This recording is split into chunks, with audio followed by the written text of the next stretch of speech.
All right, everybody, welcome back to Come On, Get Happy Hour. As you guys probably know, I usually have 2 or 3 guests. We get silly, we have comedians and rock stars and all that. But tonight, I was so honored to have this guy, a rock and roll legend, that I said, cancel everybody else. I only want this guy on the show so I can focus on him. And I told him, 15 minutes tops, bro. We're just going to chat real quick. But I'm going to trick him. We're going to talk as long as I can. But anyway, he's been in iconic bands, like a band with this dude right here, Ozzy Osbourne.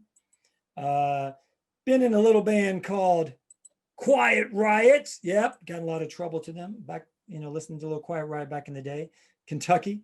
And I don't know if I have a picture here, but Whitesnake as well. So Ozzy Osbourne, Quiet Riot, Whitesnake, one of the baddest bass players in the game, Mr. Rudy Sarzo, is going to be on the show, believe it or not.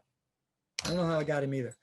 But anyway, been lucky enough to meet Rudy a few times and hang out with him at mutual friends parties. And so, yeah, we're going to have a fun interview. So what I did, I put on Facebook, I asked, what's your favorite Ozzy song or Whitesnake song or Quiet Riot song?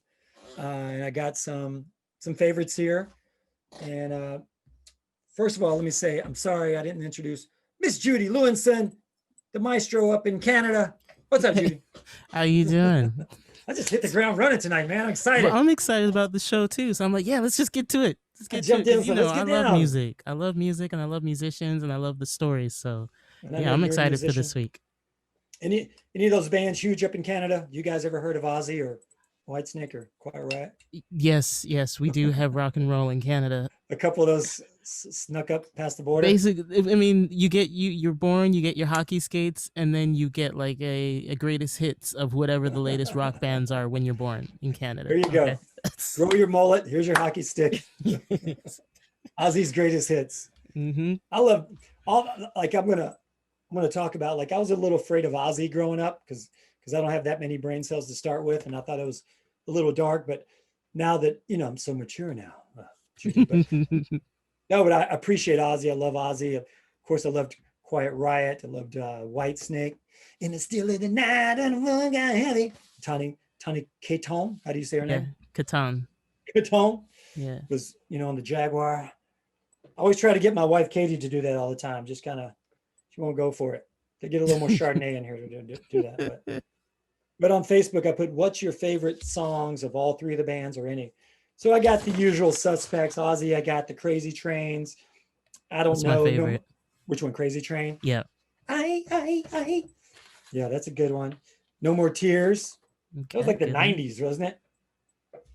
No More Tears. Yeah. No More. Whitesnake. You got your Still of the Night. Mm-hmm. This next one, a couple years ago, Judy, you know my crazy kids. I bought Faith a little Jeep, like a little. Yes, I remember that. Jeep. Yeah. She took off down the street singing this next song. Here I go again on my own. Faith is the best. You're 8 years old. You can't take off on your own. And yet, Strip. That's what she's doing. Here I go again. No, you're not going on your own. Do your U-turn, lady. Right. Judgment Day. I don't know if I know Judgment Day. I gotta revisit that. And of course, Quiet Riot. Come on, feel the noise. Yes. And Mental Health. Mental Health will make you crazy. Mental Health will drive you mad. But I'm so excited to have this dude. He's a rock and roll legend. Recently had a birthday. And, I got pictures with him. We're chilling, man. Cool. Me and this guy. We're so good at close of friends that we live close together, but he won't give me his home address. But I know that we're tight. We're like this. It's all good. All right. He answers your call when you call. That's important. I appreciate that. He's like, okay. Then will you leave me alone if I do your show? Right. After this, promise me. Sketch, can you play bass? Do you play any bass? A little bit. Can you? Yeah, because when you learn to play the ukulele, it's the same strings. So we learned the ukulele in 3rd grade. And then by grade 7, picked up stand-up bass. And then I have an electric bass. I like to stand up. I like it. Yeah. It's very cool. I like the slap bass. I like that. Pop that bass. Yeah, my cousin is a great bass player. He plays in a few famous Oh yeah, elects. give him a shout out. Give him a shout out here. Yeah, Steve Lewinson. You probably know him from All right, the Steve. Eurythmics. What? A band called Simply Red. Oh, I didn't know it was your cousin. Yeah, yeah. And then his brother Pete is the drummer for the Eurythmics and Right Sade. Sade, I love me some Sade. Any Spice Girls fans? That is Steven in the movie and on the tour. Well, you lost me on the Spice Girls, but let's go back to Sade. What do you mean, Spice Girls, Bieber? It's all the same to you. If you want to be my lover. Mm-hmm. What was I going to say? But you don't have their records. Yeah, you know the songs. Your cousin, yeah, I just know that one. If you want to be my lover. Did they have any other songs besides "If You Want to Be My Lover"? Yeah, they had quite a few. Spice Up My Life. Oh no, there was a lot. They were the jam. No, Sporty. I knew Sporty Spice a little bit, and she signed a picture for my niece back in the day. So I'm sorry. Cool. Sorry, I'm just clowning a little bit. I'm just jealous. No, it's good times. Good times. Well, if your cousin can go ahead and call Sade, I'd appreciate that. Maybe next week get on the show. Yes, it's a great show to go to. Her show. If it wasn't, pandemic season, she would have been on tour this year, I believe. So. She got some new music coming up. Does she? Yeah. The jam with those torn jeans. Sade is the best. Sade jeans on. Mm-hmm. All right, let's get this party started in the double wide tonight. You ready, Sketch? I am ready. I call Judy Sketch because she's also a DJ, and back in the day we had a show at the Laugh Factory here, and DJ Sketch was on the ones and twos. Mm-hmm. Drawing all sorts of goodness for you. Killing it. And we're still homies. All right, You ready? I'm ready. You ready? I'm ready. All right. Let's do it. All right, guys. I don't know where my phone went. My son just stole my phone. I was going to play a song. There's one of my favorite anthems as a hell-raising teenager. I mean, not me, but other friends of mine caused trouble in Kentucky. And this, I'm so honored to have this guy because he is a rock and roll legend. And growing up in Kentucky, this song right here was a game changer for me. I was a big fan of the classic rock, and I loved AC/DC. And when this band came out, if it was a Friday night and we were going to a keg party or something like that, and I heard this song right here, I don't know how much we can play legally, but little song called Mental Health with the badass bass line. When this bass came in, that meant trouble right there. All right. I'm honored to have this guy. He's a rock and roll legend, and I see him at parties of mutual friends and stalk him. So I think he felt a little obligated to do this, or I may stalk him even more at the next party. But you know him from Ozzy Osbourne's band, from Quiet Riot, from Whitesnake, all those iconic killer bass lines. Was this guy right here. The dude right here holding I'm sure that's a platinum record or gold record. So many. Whitesnake right there. So many killer bands. And I'm so honored to have this guy. Please welcome Rudy Sarzo, my man. How you doing? Hey, brother. What's going on?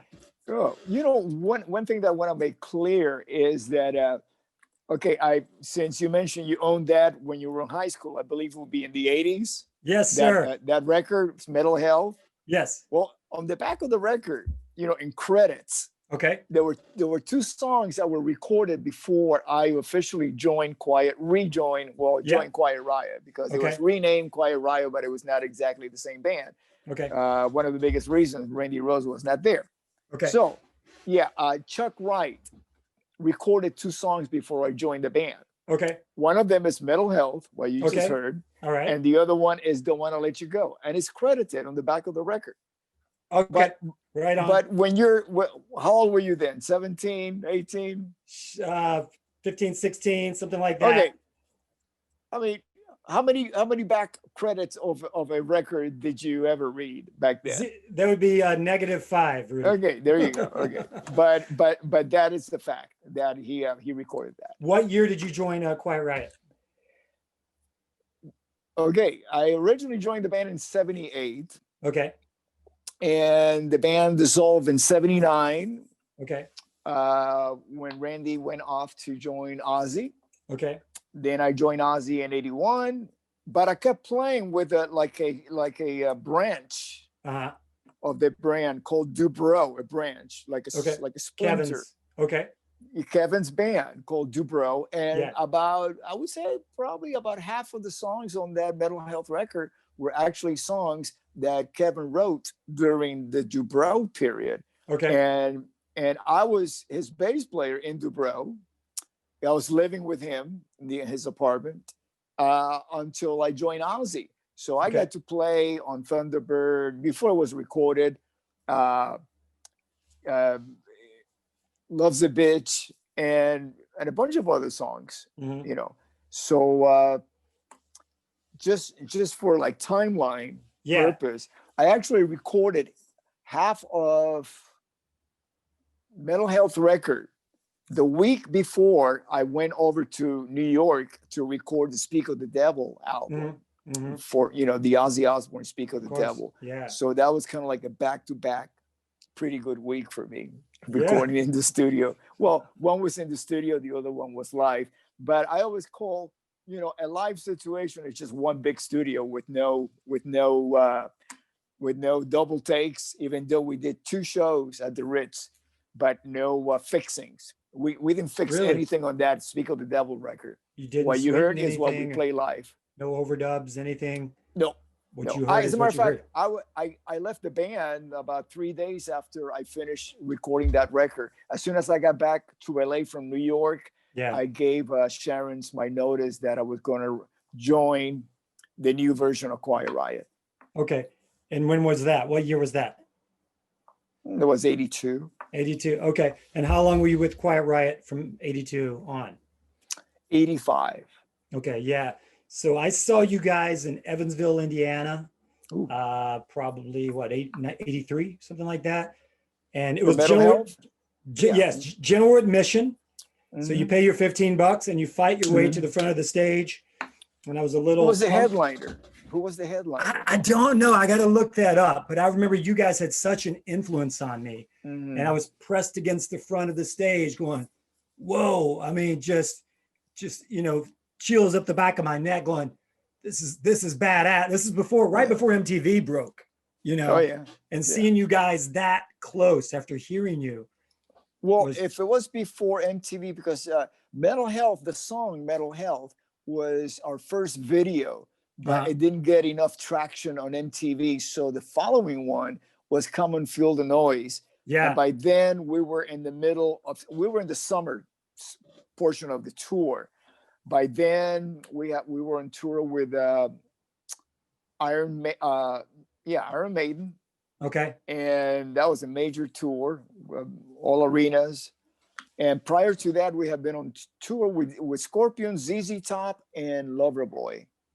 It may have been. I know it wasn't Iron Maiden. I was afraid of Iron Maiden as a kid. I thought I would go to the dark side.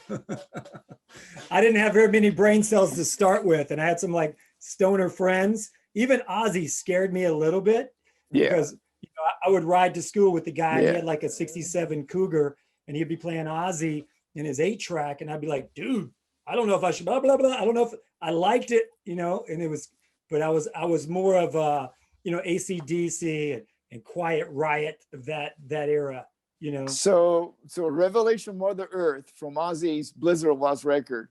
Yes. It scared you, but Highway to Hell did not scare you. So for some reason, Ozzy scared the shit out of me with the crosses and all that. I'm a Southern Baptist from Kentucky. So to me, you didn't, I mean, not that I went to church, but you didn't play around with with the crosses, even though I saw Alice Cooper when I was probably in the 7th or 8th grade. And then I saw him at the Hollywood Bowl a couple years ago, and he's doing pretty much the same. And it was amazing. But he had the guillotine and the Cyclops and all that. I'm like, I might start worshiping the devil if I watch it, But I loved Quiet Riot and just the energy behind that. I knew I was going to probably get in some trouble that weekend, which I did. The police record would prove it. Don't tell my kids. It was good. Yeah, Quiet Riot was more in the mold of the party atmosphere we had on the Sunset Strip, which was basically an extension of what Van Halen had laid out. See, if you look at the history of bands that came out of LA and the Sunset Strip, I would say beginning with the Beach Boys. Yeah. That was kind of like the California sound. But then again, you had the Doors, which was Late darker. 60s, Whiskey a Well, Go-Go. yeah, 67, 68, which was kind of like, but they were around before, they were around by 65, 66, playing at the Whiskey locally. Yeah. So there was a darker side of LA that they were drawing from. It wasn't the surfing and the beach and all and the barbecues and all that. It was like the dark side of Hollywood, And then the epitome of that, the following band that did that, in my eyes, was Guns N' Roses. Yeah. They again, like 20 years later, let's see, from the 60s to the 80s, about 20 years later, they tapped into that psyche of the darker side of Hollywood, Sunset Strip. Because prior to that, it was even Motley Crue. It was all about strip joints and partying and having a good time, motorcycles, even though they had the that about them, but it wasn't like Welcome to the Jungle. It was all, it was all about just having a good time. That whole scene of the Sunset Strip, which I love. I love that whole era. Yeah, and what Guns N' Roses, they really put a mirror on what was actually going on in LA. Ronnie James Dio, back in the 80s, he started an organization, a charity to home shelterless kids, homeless kids that were coming to Hollywood, to follow their dream, and they wound up in the streets, doing drugs and prostitution and all that. So it was called Children of the Night. Okay. A charity organization. And so, there was all this stuff going on, like if you watch the video, Mama's Little Angel from Poison, it's the same thing. A young girl arrives in Hollywood trying to make it, and she falls into the dark side, But Guns N' Roses, again, being the first band to really say, hey guys, this is actually going on. Beware. Yeah, I love the Penelope Spears, the Decline of Western Civilization, the metal years, that documentary. And it shows all the early mid to late 80s, with the Poison and all those bands. But, the Van Halens and all that, just the history of the Strip. I love that. And a couple of years ago, Rudy, I was doing a project and I needed some footage of the Sunset Strip. And I needed Whiskey a Go and Gaspari's. I needed that whole Tower Records. And I was on YouTube, and of course I was just trying to illegally jack some footage that someone else had already shot. But I came across something, and I saw this footage, and they were showing the Strip, and they were showing all the iconic places.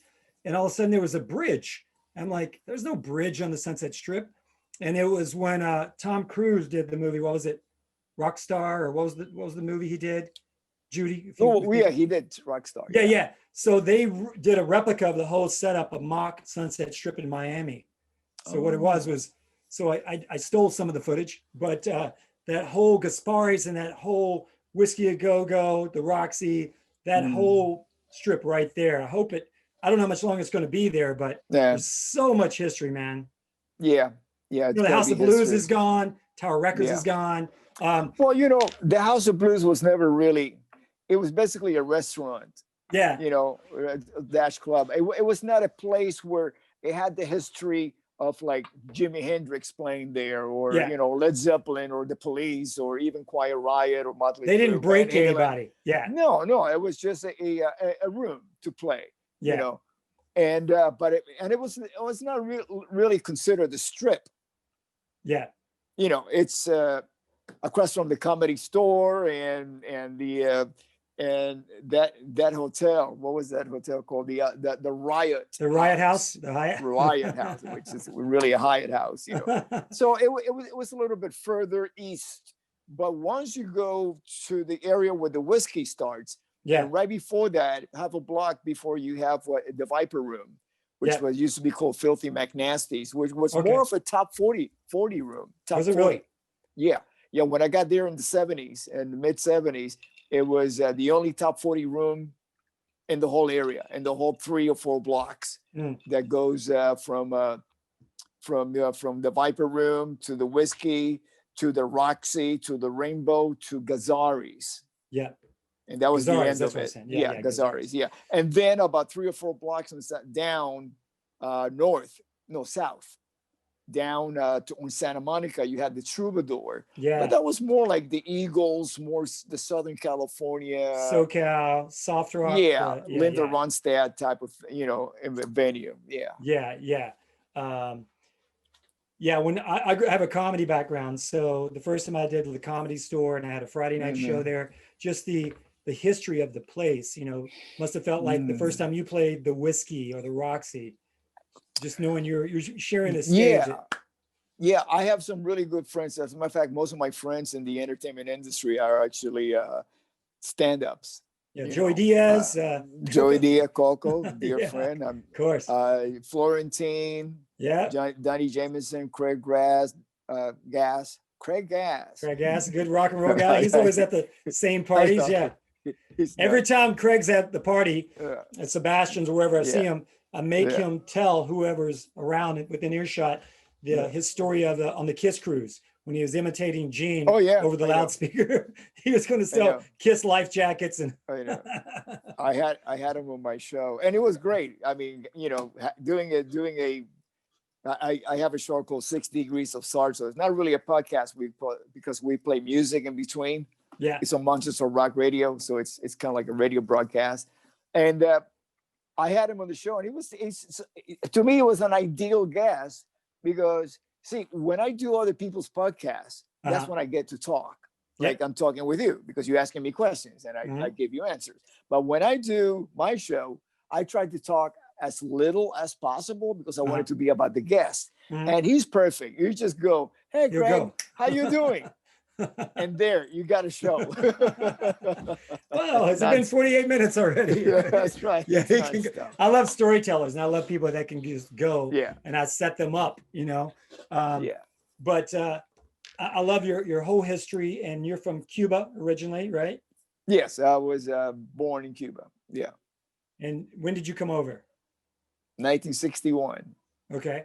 And how old are you? Well, we don't have to give your age, but I wanted to ask. I just turned 70 years old.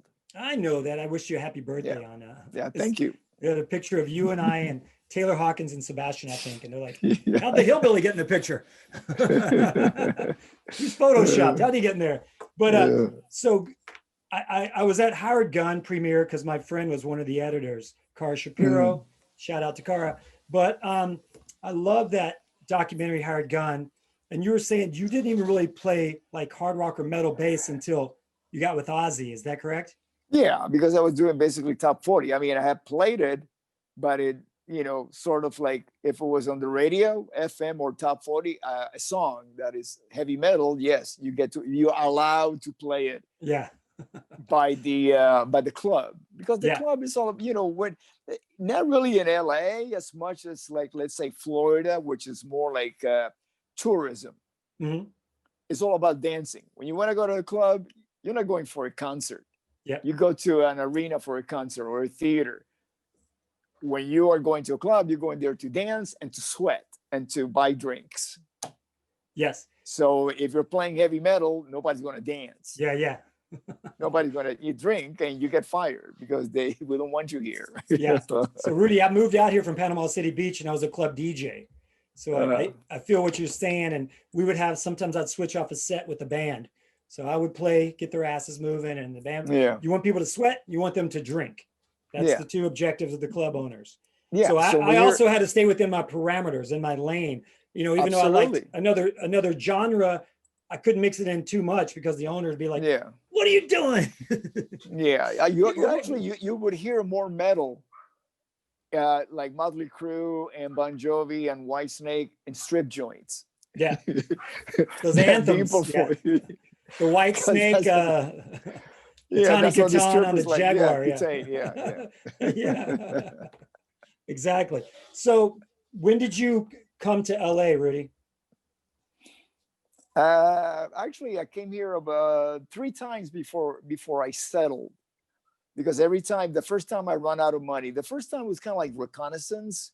like just check out the scene. Mhm. And then the musicians that I arrived with, we decided, you know what, this is going to be really, we can get more done in the Midwest, put the band together and get our direction and, you know, hone in everything that we're doing and actually play in clubs and make a living out of doing that if we go to the Midwest. So we stationed ourselves outside of Chicago. So we did that. And then we decided, okay, now we got a band. Well, a couple of the guys stayed behind, and about 3 of us decided to head out to LA. Mm-hmm. We head out to LA. It was easier now because now we had a foundation to what we were doing. And then we got a couple of other members, and then before you knew it, we were all out of money again. Okay, so I had to like scramble, and then I left town. Then I came back with enough money, and that's when I joined Quiet Riot in '78. Okay. Gotcha. So yeah, it was 3 attempts, and ever since '78, I've been here steadily. Yeah, and you were really close to Randy Rhoads, of course. Yeah, I play with him in Quiet Riot, and he's the one responsible for getting me the Aussie bass position. So did he go to Ozzy first? Did he go to Ozzy's band first, and then you came behind him? Oh, did he? Yes, he did. Yeah. He left Quiet Riot in 1979, like early November 1979. He and then I joined Ozzy in '81, like around April of '81. Okay. Yeah, I revisited Hired Gun last night because I just wanted to retouch, reconnect with it and what you were saying about your relationship with him. And I loved what you said after the accident. So that morning you said he woke you to say he was going to go on this crazy, wanted to know if you want to jump on the plane with him. Yeah. And then you were awakened by a noise, and I thought it was very moving when you said all you heard was a hum. Well, once I found out, because there was a lot of chaos going on, we didn't know where we were. I mean, we were asleep. We got awakened by this jolt of something hitting the bus. And you don't know where, you have no idea. You're inside of a bus and the doors are closed and you're in your bunk and it's all dark and you have no idea where you're at. Yeah. And so, we all scrambled from the where the bunks are in the bus out towards the lounge, followed by Sharon and Ozzy, myself, Tommy Aldridge. And we ran plus the passenger side of the window was blown out. That's where the plane hit the bus, clipped the bus. It came in, like this, not like this. It came in like that. Were they trying to scare you? Were they trying to do a trick or something? No, I mean, there were a couple of people witnessing what was going on. One of them was Jake Duncan, the tour manager. The other one was Don Airy, our keyboard player. And what they witnessed was that there was a struggle inside the plane, going like this, and then heading towards the bus. Yeah. And as Don Airy tells me, is he was taking photos, and because he had a telephoto lens, he didn't realize how close the plane was. It actually went right over his head. Because he was standing not too far from where the bus was, and I stood right next to the point of impact, and it was right next to my nose. So the tip of the wing of the plane was that low. I'm 5'10", so this is probably about maybe 5'2", 5'5" distance from the ground. Wow. Yeah. Yeah. And I love I know you were close to him, and that was devastating. And you said it didn't feel the same after being in the band. No, it never did. After that. And No, it never did. I mean, the collective consciousness that existed prior to Randy's passing was never again. I never felt it again. Personally, I never felt. As a matter of fact, I've never felt it again with any band. Wow. I mean, that was, that what we had in that group. I've had a lot of success and I felt a lot of great things, you know, but very different. Nothing like what I felt with being in that band. The bond you had with it. And I like you said, well, everything, the musicianship, the energy, the collective soul of the band, just one. I mean, you can hear it in the music if you listen to some of our live recordings, you know. It was like something that I've never felt before or after. Just a synergy. Yeah. And that magic. Yeah. And I, like you said, out of every tragedy must come something good. Well, you have to. Yeah. Don't waste your life. Yeah. Because that is, there's a tragedy already. You don't want to make a tragedy more tragic than it was by wasting yourself. And appreciate every day. I had a little cancer bout, you know, several years ago, and I wrote a book about it. And it was you know, I have a twisted comedic mind, so I made it funny. But I think I'm even sillier and appreciate every day more now after going through something like that, you know. And I try not to waste a day. And it seems like you're the same way. Like, make every day count, you know. Absolutely. It's really a blessing, you know, to be alive. And, you know, one big turning point in my life was also, you know, not that I was a huge addict or a huge drinker, but it got to a point in my life where actually drinking made me angry because of certain things that were going on in my career. And 23 years ago, I made the choice of no more drinking. That was it. And that sobriety was such a gift. Yeah, we all have things in our life. Like, you know, I got married. I got 2 little ones now. I don't know if you have kids, but I just love being silly with them. I appreciate every day. Yeah. They give me my daddy time. They let me be silly and do my comedy or do something like this. And they go, oh, daddy's doing his little thing. But I appreciate every day. I mean, I wake up with gratitude in my heart. And I'm usually silly. The show is silly, but I'm glad to touch on something that, you know, hopefully motivates other people to, you know, follow your dreams, but you don't have to be destructive. You know, you don't have to live the rock star life. I had a guest on last week, and she was saying like, oh, Stevie, I came to see you perform and you say bad words. You know, I said, I apologize for all the bad words I say on stage, but it's kind of a character. You know, I want to be a rock star. Always been a rock star, you know, growing up. But, you know, I get on stage and I just like to turn it on. And I appreciate you coming on today. And do you want to talk about for a second your experience with Whitesnake? Because again, another iconic band. Yeah. You know, you're selfish, Rudy. One band's enough, but you were in 3. Yeah. I mean, you know, Whitesnake was one of those things that, you know, let's say with Quiet Riot, you know, I was in the first version with Randy Rhoads, and then I was in the Metal Health version of Randy Rhoads, and, you know, taking the band on the road and working it and, you know, doing all the heavy lifting and everything is a very different experience than just joining something that had been around for at least a decade or more, you know, like Whitesnake. You know, it was kind of like, and there was a reason why it was put together like that. My experience with the band, actually, Whitesnake was the support band for Quiet Riot in 1984 when we did the Condition Critical tour. So I got to know everybody in the band, and I mean, I was a fan to begin with. You know, not only David Coverdale, but also Cozy Powell, which I love his playing, and, you know, anything from Rainbow to Jeff Beck, and then some. And let's see, Neil Murray, the bass player, excellent bass player. I love everything about him. And John Sykes, who was like the new hot guitar player in the scene, you know.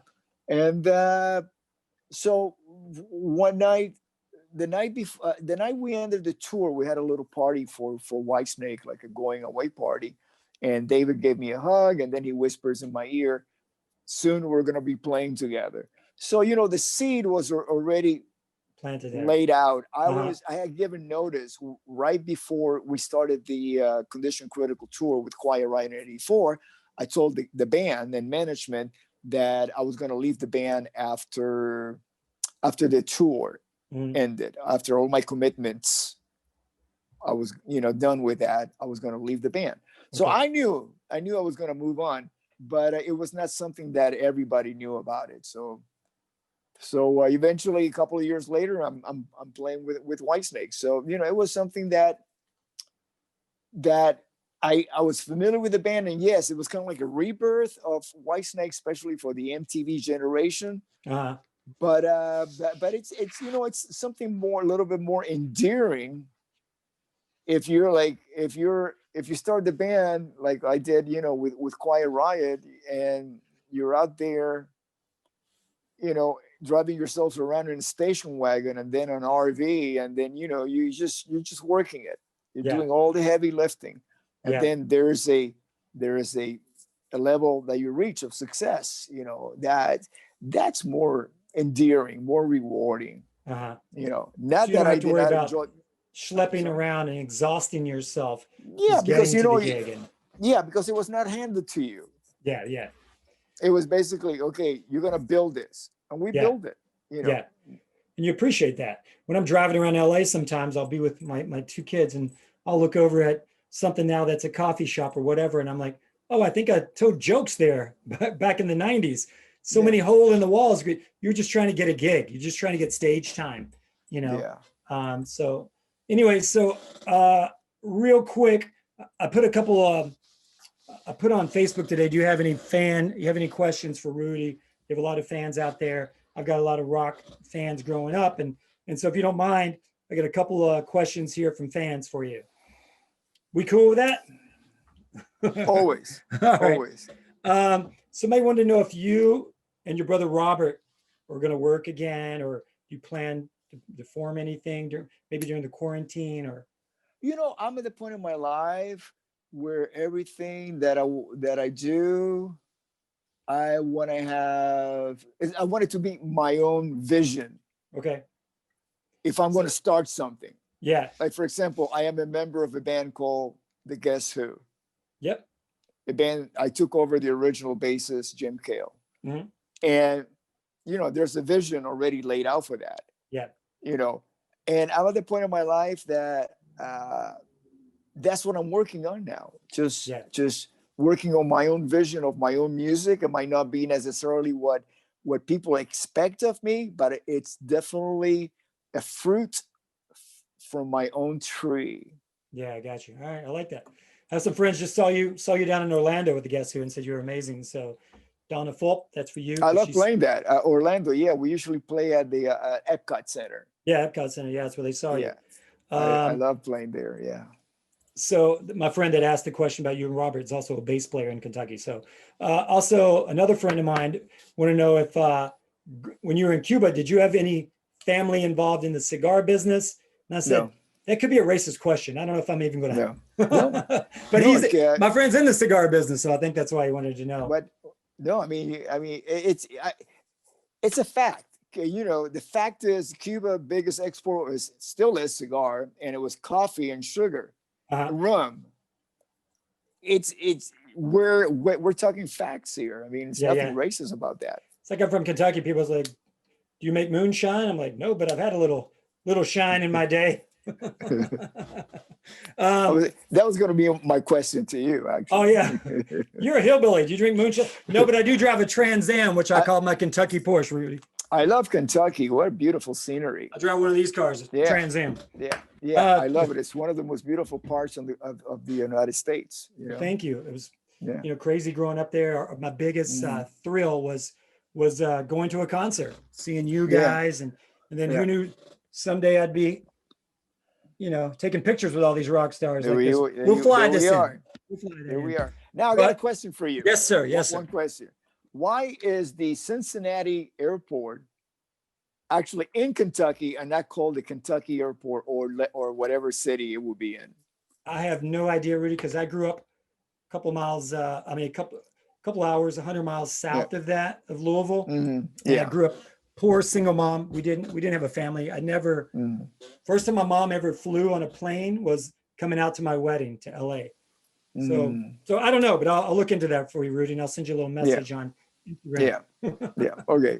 All right. The next one is, do you ever visit Cuba? Have you visited Cuba? Do you still have family? I visited Cuba one time when I was born, and then I left in 61. Like me in Kentucky. See, you have a dream and you get the hell out of Dodge. Yeah, I checked this morning because I check every morning, and it's still a ruthless communist dictatorship. And I hope that doesn't happen here, buddy. So my answer is no. Well, let's keep on rocking in the free world then. That's right. All right, buddy. I appreciate it. Let's talk about what projects you got coming up. Let's promote you real quick. So what you got cooking here, Rudy? I got stuff that I signed and non-disclosure agreements for, but I got the radio show. Okay. 6 Degrees of Sarzo. It's on every Friday, Saturday, and Sunday, and Tuesday. Okay. Also, it's now slowly but surely becoming available on Spotify. All right. Cool. And yeah, that takes up a lot of my time. I do a lot of projects at home. People send me in tracks, and I play bass and have fun and hang out with my family, and it's all good. Do you have a studio there at home? Yeah. You do? Right on. Okay. Yeah. Yeah, I think we're pretty close together here. I've seen you around, seen you at the gym, I think, in Woodland Hills. That's right. I won't give your home address on here. But yeah, I also have a project. We have a mutual friend, and we're about to shoot something that's also a non-disclosure issue, but off camera, I want to talk to you about that. So have you been to the gym lately? What gym? I've been to the park with with some weights. I don't think we could do that anymore. Yeah, not at the moment. Not at the moment. Yeah. Well, we got to stay healthy, man, and stay healthy here, and have a good sense of humor, and live every day to the fullest, my man. And I know you got it. All right, buddy. That's why you just turned 50, and happy birthday. And you're looking good. 50 and 2/5. Yeah. We're children at heart, and yeah. And our attitude keeps us young, and keep exercising and keep a positive attitude. Yeah. All right, Rudy. Thank you, brother. Thank you for jumping on here. Yeah, Steve. In the double wides. They have a double wide trailer here. Oh, yeah, nice. I brought it out from Kentucky. Is that a jacuzzi back there that I see? Oh man, we got jacuzzis. I'm illegally parked in front of the Hollywood sign. You see that? Okay. Got awesome. The king back here. There you go. Got a Kentucky poster, I think, over there. Yeah. That's I love your decorating. Thank you, buddy. Skills. Yeah. All right, Rudy. Thanks for joining us here. Come on, Steve. get happy hour, brother. See you soon. All right, my man. Bye-bye. Yeah.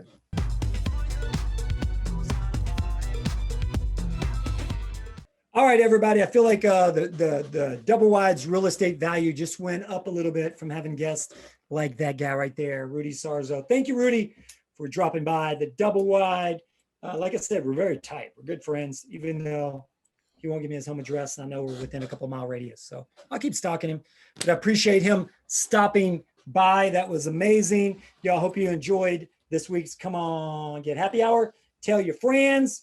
And I think Judy Sketch Lewinson is going to do what she does best, and that's music, and take us out. Thanks for watching, y'all. We'll see you next week. See y'all later. You're in the mix with JudiLew.